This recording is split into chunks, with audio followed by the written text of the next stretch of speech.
Hello everyone. MJ here. Let me take off my mask. That's better. What a beautiful night.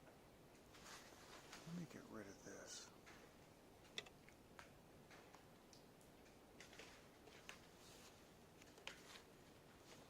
Thank you. That's the one thing I can't stand about broadcasting to Twitch. It always puts an idiotic comment in the chat. Yeah, we know we're live. Duh. I pressed the button to go live. So how's everybody doing? All right.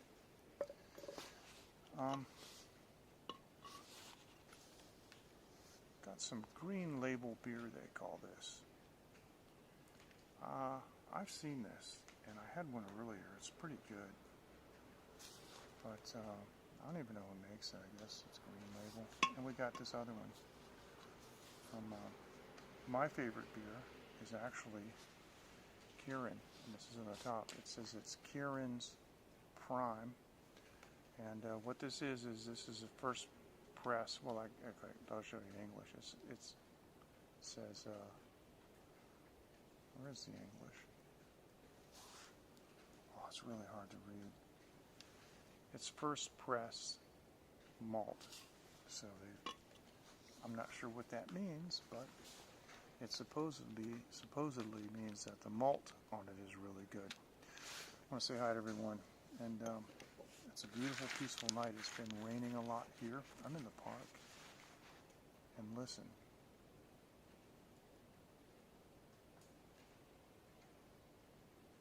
You can hear water dripping off the trees. It's not raining now, but the trees are soaking wet. Surprisingly enough, this concrete table is not too wet. It's a little bit chilly, but that's okay. But you know, step 2. Thank you, Steve Wallace. I like that sound. And you know, except for that motorcycle, there isn't much other noise here. There's no dogs barking. There's 2 motorcycles out. They're shutting down. And once in a while a car. But it is a nice, peaceful night. So welcome everyone. I got some salted peanuts. I bring my mug with me sometimes because a lot of places don't have these kind of glasses, and I just want a nice,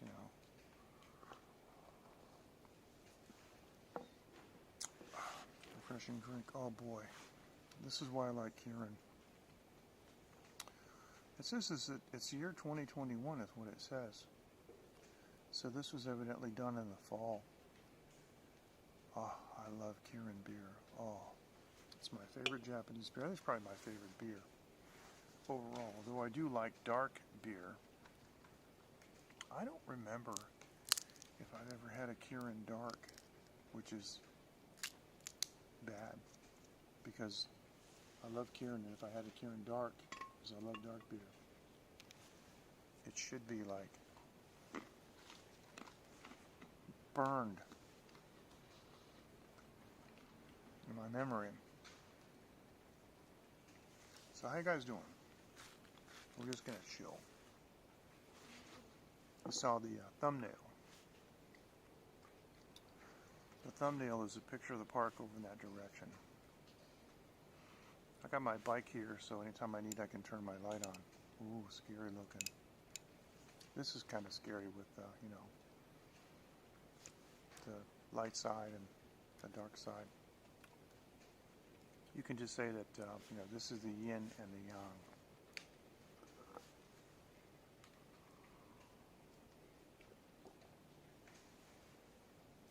Listen to this. It's almost never this quiet. You know, I have my lav mic, and I almost want to plug it in and just hold it here and whisper. A couple of people out. Local time right now is 20 minutes after midnight. And I was planning on coming on earlier tonight, but things just didn't work out. Went to Mr. Wu's. Ate something that was good. I'm modifying my fast, but this is what I had tonight, and it's you know, the usual stuff. See, bacon wraps and the sliced Taiwan style sausage, and then the dark stuff is marinated pork, and then there's green beans in there, and there's some big mushrooms cut up. Might be hard to see those. And that was pretty cool. Non-glycemic stuff, right? Non-glycemic. So what I did is, let me show you this, because I'm adding exercise to my, you know, everything that I do. I'm adding exercise. So every day now I'm adding 2 sets on my exercise bike, but my exercise bike was upstairs. And this is what I was telling you about. You can see it's pretty big, but I forget my age, but I took it apart into 2 big pieces and brought it downstairs myself. You know, full flight of stairs, and put it back together. It took about a couple hours. And so now it's in my bedroom, and that makes it so much easier to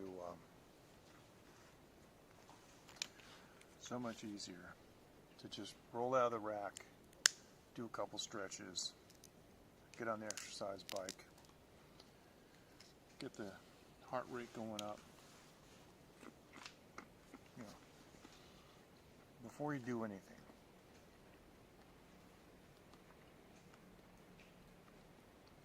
Kind of miss that.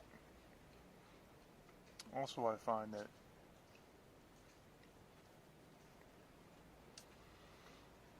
if I get on the bike before my nighttime shower, before bed, do about 10 minutes. What I do is I get my heart rate up to a high rate, and then I stop and let it go back down, and then ride again and get it back up. And it's those changes, you know, this so-called cardio, where your steady state, that is actually dangerous. Fist bump, Ken, how you doing, bro? But what really helps you develop cardiac health is to have short bursts, you know, kind of like a hunter. Short bursts of energy, get your heart rate up, and then you recover, and you know, so. And what it is, you'll find that the recovery rate gets smaller. You know, the amount of time it takes for your heart rate to recover from going up high to coming back down to, you know, normal. That rate, that time interval decreases, and it means that your cardiac health is going up. Now, this is all according to Dr. Al Sears. So,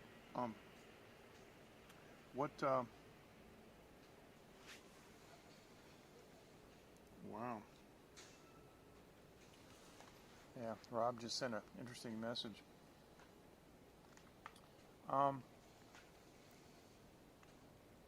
So yeah, I'm enjoying having that exercise bike, and what I've decided to do was to not completely fast, but to significantly reduce my food intake and add this exercise. And I'm going to see, like, you know, at the beginning of next week, like Monday, I'm going to make an assessment of what this past week was. And I've got in my mind a 6-week program to lose more weight, and I'm in week 2. Now, I know I'm drinking beer.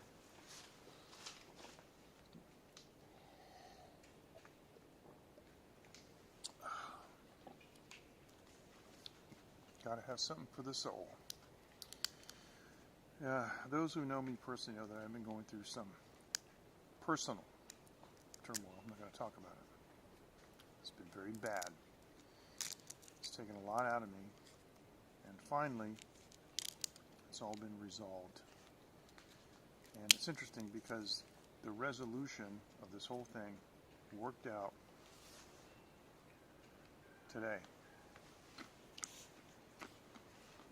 And you know, I didn't have a single heart palpitation, a single episode of tachycardia, or dropped beat the whole time.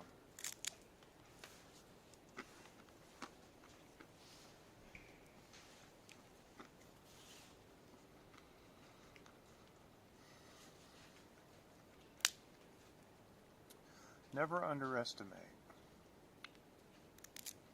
the effect that stress can have on a person.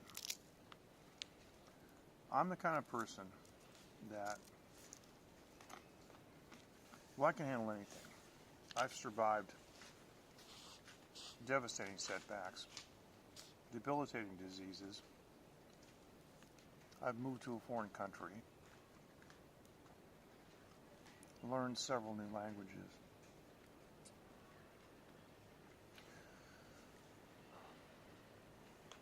But there are situations that are stressful, and we often don't realize, we don't understand the extent of the damage and what we have to deal with until it's gone. It's amazing. It's, it's the frog in the pan. You turn it up slowly, you don't even notice it. But if you were to jump into a stressful situation immediately, you would not stay there, right? So, I know there's not many people viewing right now, but I sure would be interested to know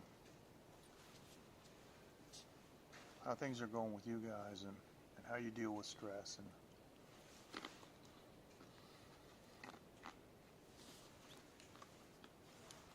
how things are going in general. Now, Rob Edmer sent me a message in a late night group. And he said, "You would not believe how seriously free speech is being threatened here. I certainly didn't think speech suppression would ever reach this point." Yes, well, it's going to get a lot worse. The United States is eventually going to fall to evil forces. And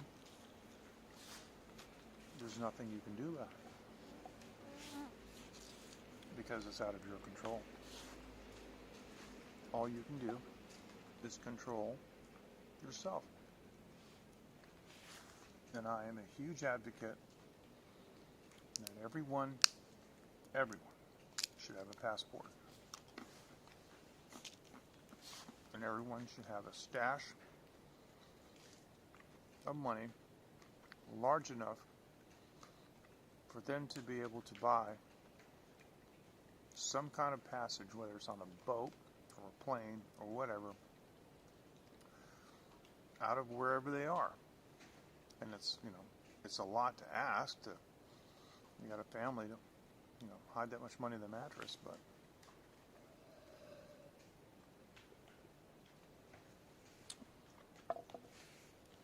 I've had a passport. Well, I've had 3 passports for 3 decades, one for each decade. And I have enjoyed a certain amount of freedom, and I have certainly missed a lot of things that have been going on. Like, they tell me there was a big financial crisis in the U.S. in 2007. I don't know. I didn't feel it. Wasn't affected. If you can find a place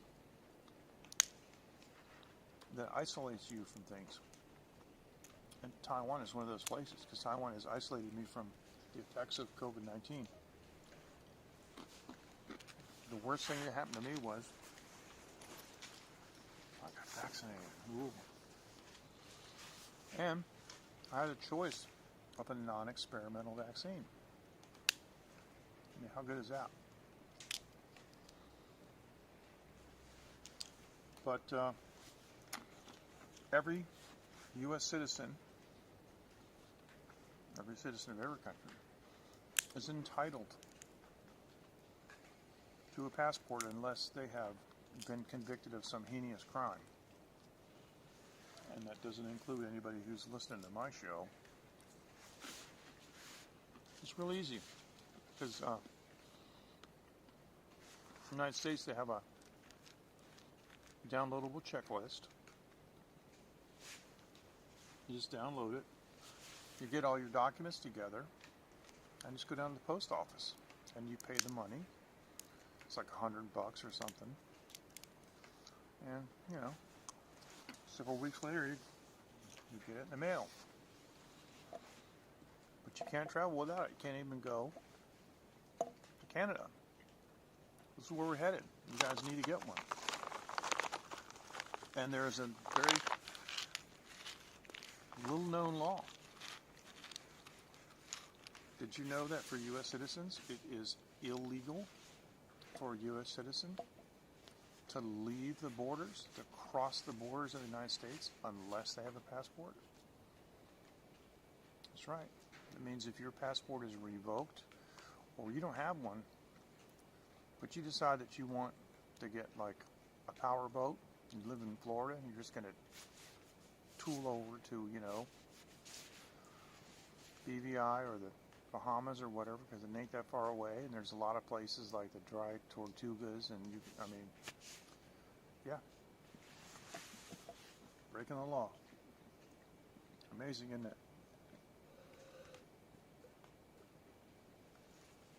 A lot of control going on. I know what Rob's talking about because I keep talking about getting banned on Reddit. I mean, what the heck? Nothing I said was in violation of any terms of service. What I said were things that a woke, college-educated female feminist wouldn't like. And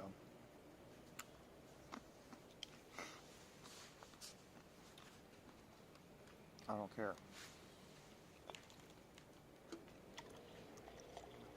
All right. Now I don't want to talk about dark subjects. But Ken, if you're still listening, how are things going with you, man? How is everything? And there must be more than one person viewing. And if there is, please follow my friend Ken, because he does these cool coffee reviews.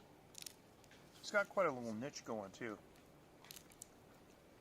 I appreciate it, bro. Thanks. Ken's got quite a little niche channel going too, which I like. Ken, I wish I could join you live, but you know the time difference, right? But I like some of the stuff you've been coming up with lately. And also, fine dining. Those guys are hilarious. Jen and Drew. Oh my goodness. All right. So, now Dave in Osaka. Oh, big leaf, Phil. Dave in Osaka is asleep right now because it's late in Japan. And he has stuff to do tomorrow. So I talked to him earlier. And believe it or not, he sent me a picture. I'd like to share it, but actually he didn't give me permission. But he's staying in a monastery.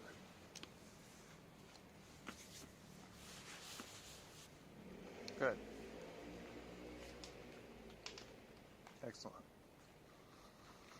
He's staying in a monastery. And that's so cool. Because, I mean, not that I, belong to that faith. I'm just saying the architecture, the history, and the fact that it's extremely peaceful and quiet. That's pretty cool.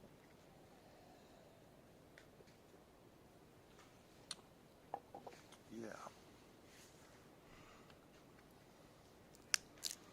So, I got some other stuff going on that I'm not going to reveal right now, but I'm going to talk about it in the late night group.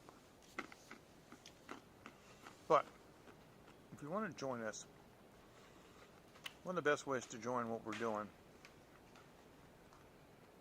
is these two apps right here.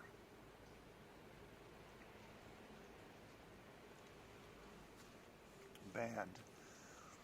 On Band, you can find us at the Phoenix Media Forge studio, which is my project recording studio, my personal studio in my house, and Taiwan Live TV, which is the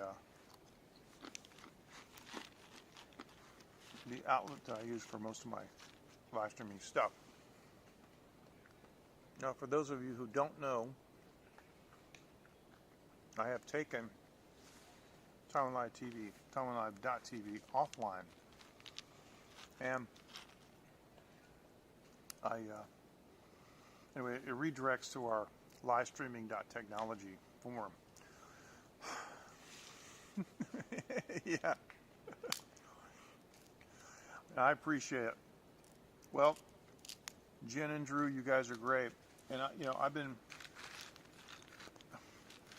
This is funny because you guys talk about food and you want to binge watch. But it's like you're binge eating, you know what I'm saying? So it's like I watch you guys... I watch a couple of videos and I got to go weigh myself, okay? Because, But you guys are hilarious. And, I just want to say... I know you guys, you don't do this stuff for a living. You do it for fun, right? But you have such a high level of editing skills, and the intros.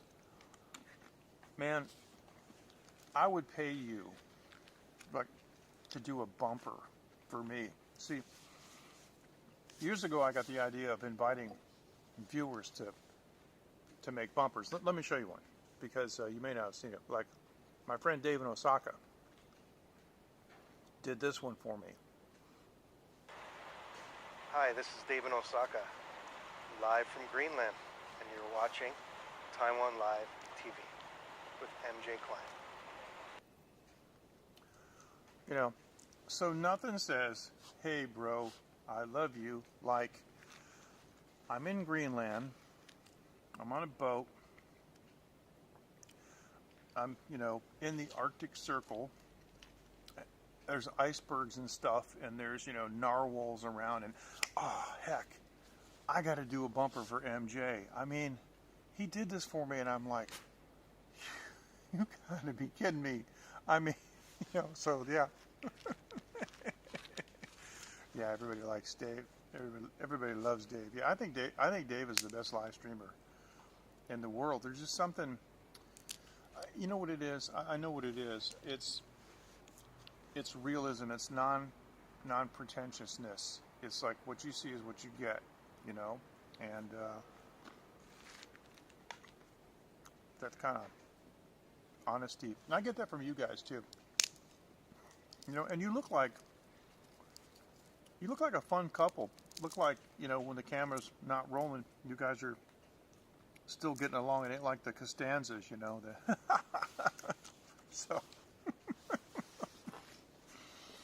no, you guys are cool. No, he is. No, I appreciate it. I try to be. I try not to let any of the past. You can't let stuff go to your head, man. It doesn't matter. Like my friend John said, you're only as good as your last movie. I haven't released an album since 1995, so that kind of stuff. So, yes, I would imagine. I would imagine that. What I think would be hilarious, and I don't know where you guys are, but when I occasionally do travel back to the States, I go like all over the place, just because it's a foreign country to me now, and I want to see it.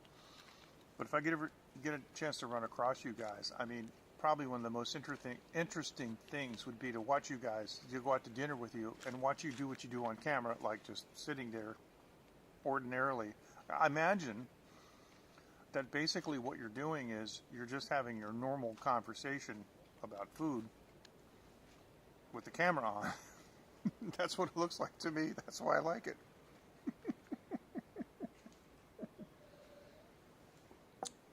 Hey, Rob, fist bump. I got your message, Rob. It came in while I was on the air, and I read it on my watch. And we can talk about that if you want. But yep, you're absolutely right. Now, if you don't know who Fine Dining is, Jen and Drew. Coco, fist bump to you. It has been a long time. How are you doing? We miss you. And Phoenix said, the next time I see you, to say hi to you. Phoenix is like, Phoenix, you know, she could like be the founder of the Coco fan club. So,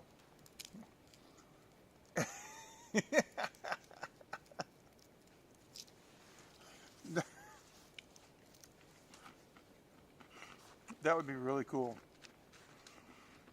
So, hi, this is MJ, and we're at so-and-so with Jen and Drew, and we're going to join their conversation already in progress, and the camera goes back and says, you know what I like about you guys? Coco, do you know Fine Dining? They have a really funny channel, and you know its brilliance is in its simplicity and straightforwardness. So, no, we had 4 or 5 of them today. Where I live, it's no problem. We're here on a plateau, and we're kind of insulated from the. Let me just put it in terms of audio. You know, if you've got a piece of foam rubber, you know, insulating your speaker system from the tabletop, then the transients, you know, from the speaker are not going to translate into the table. That's kind of how it is where we live, except the other way. The tremors don't bother us quite as much. When I had the Taiwan military at my house doing an investigation for that military jet that I just happened to photograph 30 seconds before it crashed, they determined through GPS and through standard GIS that my house is 90 meters above sea level. So it's kind of a flat plateau. So I appreciate that. That's great. Yeah, that's the thing about YouTube. You can turn it on and always find something. But hey, Frank, how you doing? Famous city of shoes. Good to see you, bro. I haven't seen you for a while because I haven't been on for a while. But if you guys haven't seen Fine Dining, you guys haven't seen Jen and Drew, you know, what I like about you guys is that when I think of, okay, I'm going to say this. I'm going to date myself. But maybe you guys remember that show, Frasier. And Kelsey Grammer played this really, really pretentious kind of guy, you know, who relished, you know, exclusiveness and all this stuff. And he's the kind of guy that would complain, you know, if the composition of his, you know, decaf, half decaf latte wasn't correct. But his ability to identify different tastes and textures and things were legendary, right? So, okay. You guys have not the pretentiousness, okay? What I'm saying is, well, there you go. You guys don't have the pretentiousness, but you have the serious approach. Like, what I'm saying is, you guys could review a Twinkie. You probably have. You guys could review a Twinkie. And your audience is going,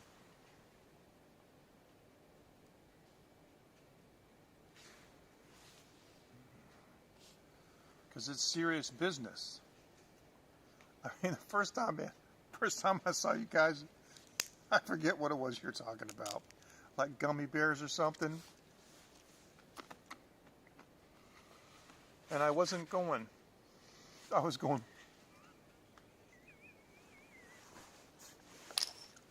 wow, yeah, that's right. So it was amazing. Hey, take care, Rob. Thanks for dropping in, bro.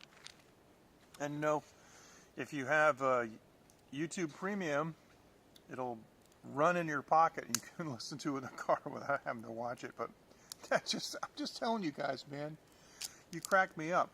And the thing of it is the best channels, the ones that do the best content, they have ridiculously low numbers and ridiculously low subscribers. And Joey B. Tunes talks about that.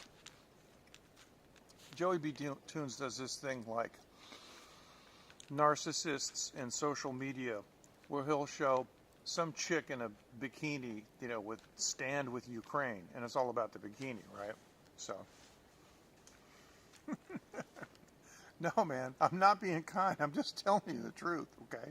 Seriously, you guys are hilarious. So, please subscribe to Fine Dining if you want to have some fun. And you know, I'm going to say this: it's a clean channel. You know, today it's hard to find clean entertainment. I like Dry Bar. And I have a media server in my bedroom, and I have it set up to, you know, stream some of like the Dry Bar, you know, because I know like there's not going to be any swearing and stuff on there. It's hard to find that today, and I just find it unnecessary and just it's boring actually. So I just figure if somebody can't find a way to describe something without using profanity, they don't have a very big vocabulary. So there are a lot of jokes about that. But well, tell us what. Okay, let's have a. I'm going to ask you for a Taiwan Live TV Late Night with MJ Klein exclusive with Jen and Drew. Can you tell us what's next? Something you haven't published. What is coming up next? There'll be 4 or 5 people who will hear this. Exactly. Right. Exactly. I mean, you could have an R-rated food channel. That would be, you know, a totally different thing, and I'm not going to go there, but I'm just saying I appreciate what you do the way you do it now. So, what's the next thing? I'm talking about peanuts the other day, right? This is salt flavor peanuts. By the way, this is how you say Taiwan in Chinese. And this is really funny because this is traditional, this is simplified, and that's traditional. And this is the most common way to write Chinese in Taiwan and Chinese. It was with the simplified Thai, and then the traditional one. So it's kind of interesting. So Asian snack.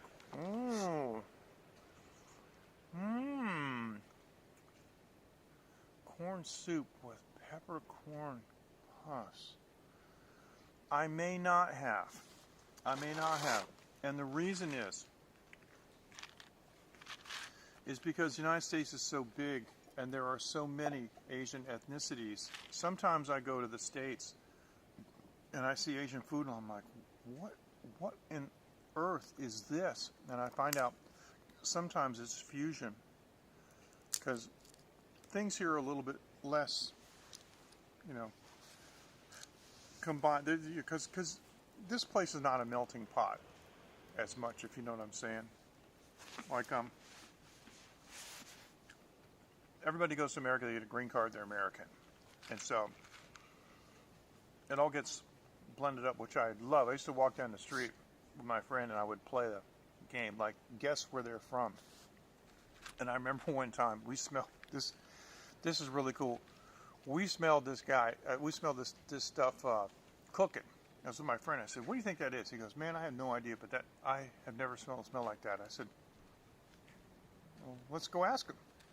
He's like, "Seriously?" I said, "Yeah, we're not bad guys or nothing." So it's the middle of the afternoon. I knocked on the door.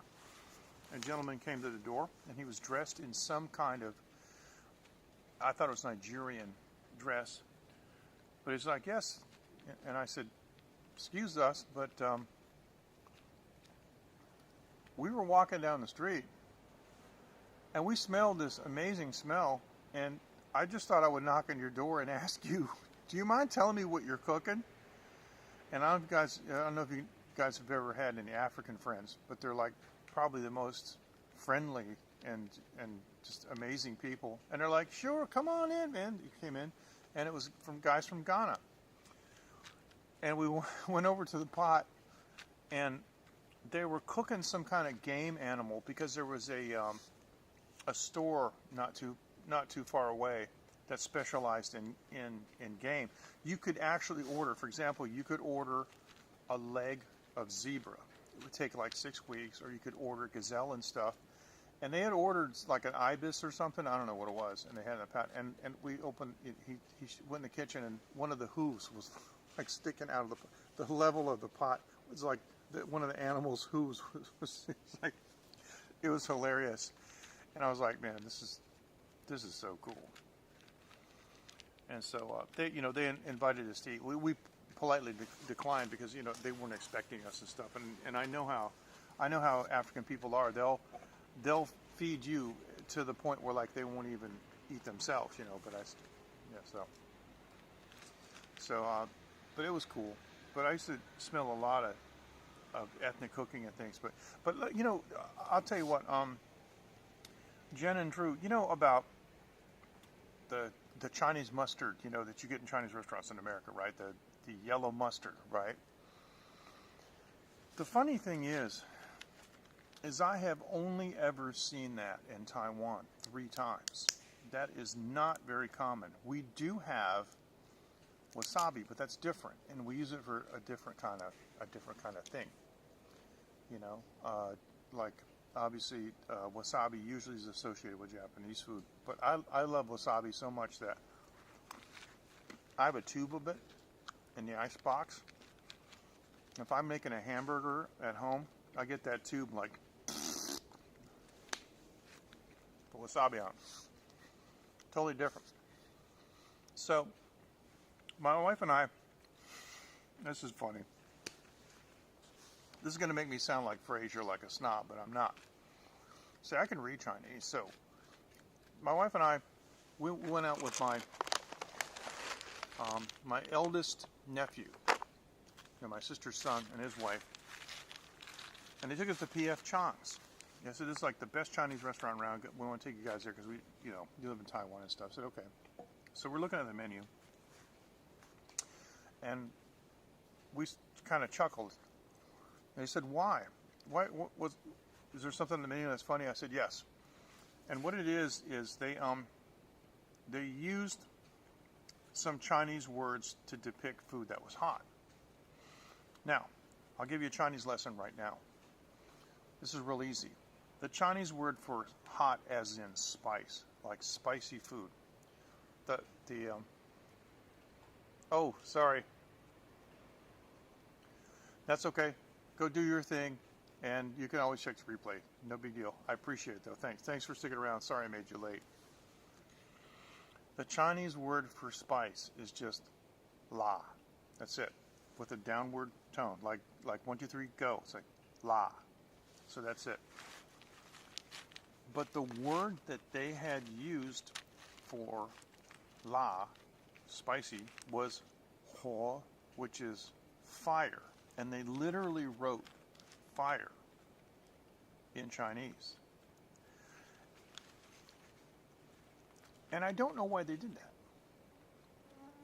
Because Chinese readers will look at that and go, that's crazy. And non-Chinese readers would look at that and go, oh, look, honey, they got Chinese on this menu. So they wouldn't know what it means. So it didn't cost them anything, or it wouldn't have cost them anything more to use the correct term unless somebody laid out the menu and didn't know it. So that was funny. So anyway, we said, well, we've never been here. You guys, order what you want to order. And they order these dumplings, and I guess P.F. Chang's is famous for some kind of dumplings, and we love dumplings, right?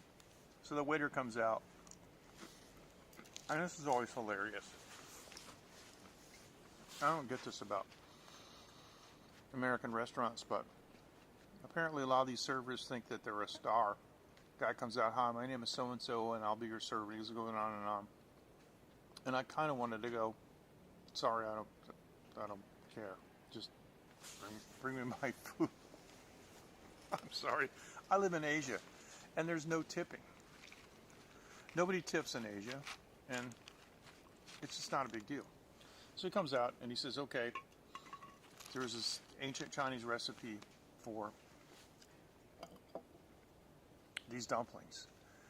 And in order for you to enjoy these dumplings and to enjoy them and have an authentic experience, I'm going to now make this sauce for you. It's a special sauce, and the recipe was secret for a long time. And there's only 3 ingredients on the table. There's some kind of hot spice, there's this mustard, and there's soy sauce. And he takes a little spoon, and he takes a little dish, and he takes 1 scoop of each and puts it in the dish and sets it down. I'm looking at my wife like, whoa, how lihai. Like, wow, it's really skillful. This is amazing. Curry goat. Really? Some people like goat. I don't. But curry is good, and curry goat is probably one of the best ways to have it. You can get goat here in Taiwan. It's very popular. We call it yang rou. And there is lamb, and there is goat. But yeah, I wouldn't have been very good at the Passover because I don't like the taste of goat. But my wife loves it, so I don't interfere with them. And sometimes the problem is goat restaurants, the smell of goat is so overwhelming that I can't go there. So sometimes I'll just send my wife there. She'll take Phoenix. But I'm going to tell you the reason that I don't like goat and I don't like lamb.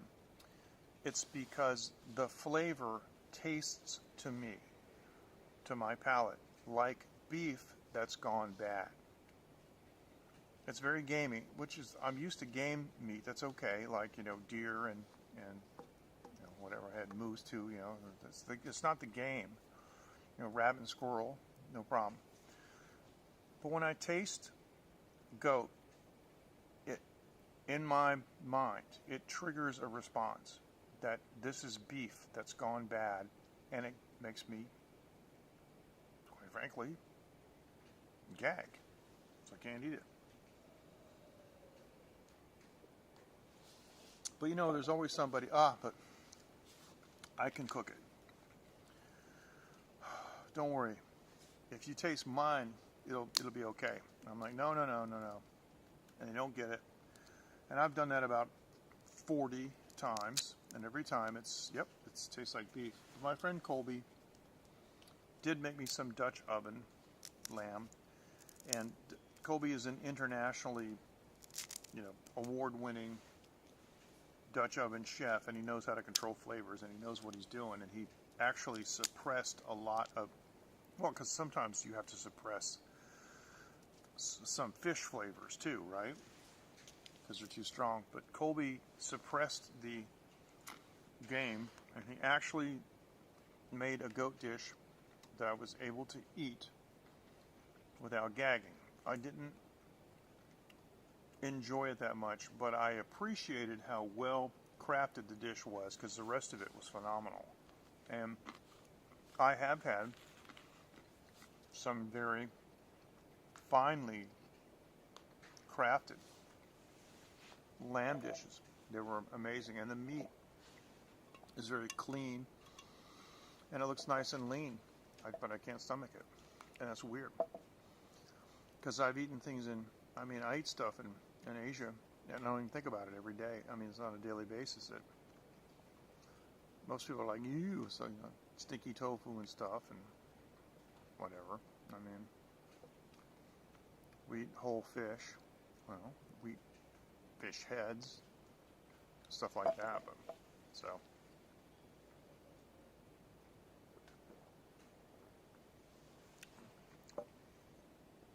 Oh, really? I believe you have rabbits, but I'll tell you what. If you can catch one, as you know, they're really good. This is my second and last beer. It is Green Label. It's a local brand, I believe. I didn't look at it. I don't even know where this is made. I gotta check it out. But it tastes Japanese. It's good. But you get some rabbits, and then you can make yourself some rabbit skin gloves for next winter. See, I'm really glad that that Drew and Jen dropped in tonight. They're a really good example of people who are just everyday folk, having fun and making nice content that everybody can enjoy. It's absolutely hilarious. And they're talking about Doritos and Oreo cookies,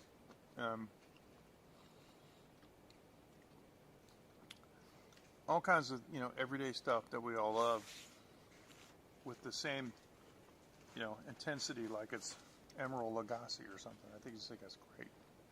I think it's fantastic. So if you guys haven't seen them, I wish I was talking with the developers of Prism, and it looks like they're going to make it possible for us to go ahead and they're going to make a widget for us to play with the Prism Live Studio to allow us to play YouTube videos. But when we get that opportunity, I'm going to play some of their videos just to show you what I'm talking about. It's pretty amazing. So I've been on for 48 minutes. Just listen. Except for my shelling peanuts and munching. Just listen.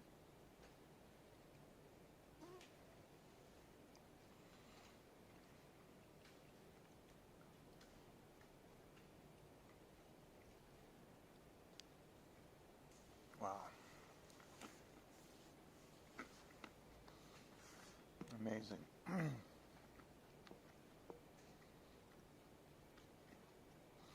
Now, it's been raining a lot lately, but I did have a broadcast plan from this very spot because it is fairly quiet. And there are a number of trees here that I can use to clip my shortwave reel antenna. It's actually literally a reel, it's wound up. And what I wanted to do was do a broadcast and with a small light so you can see it. I want to bring my shortwave radio out here and I want to show you live just what's on the air, what can we hear, what can we find. I have another second mobile device that I can use for the shortwave schedules program, and I can show that to you, and we can look at some signals and try to identify them. But you might not believe the things that you hear on shortwave and on HF in general, not just the shortwave bands but the military bands.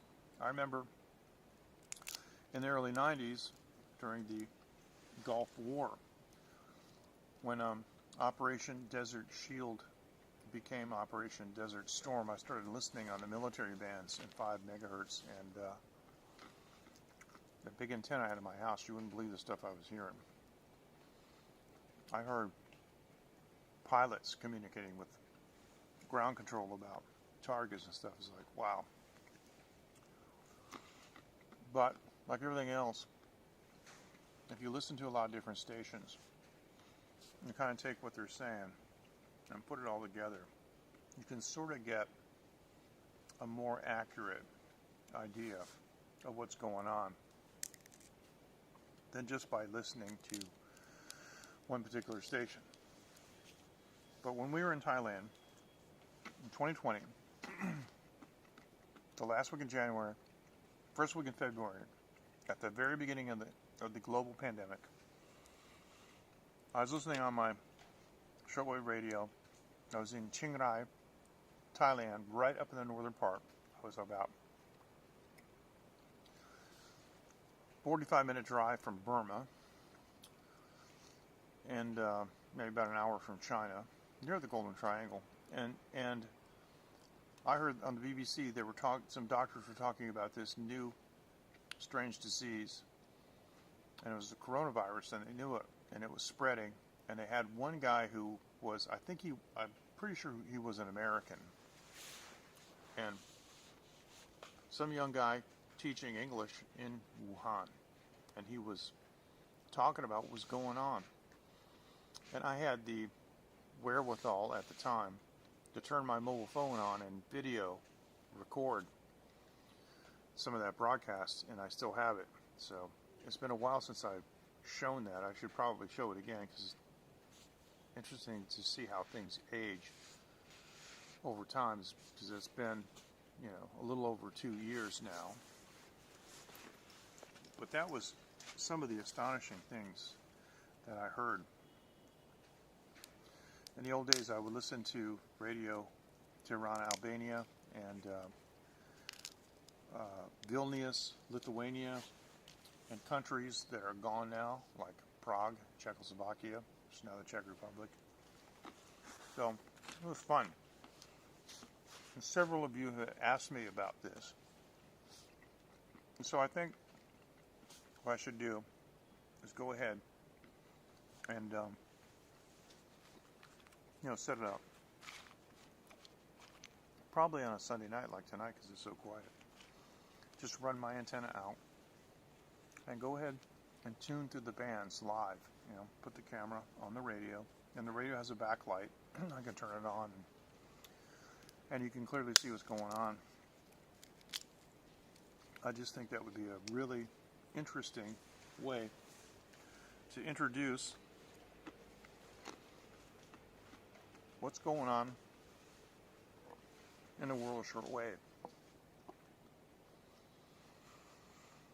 All right, it's after 1. It's 1 a.m.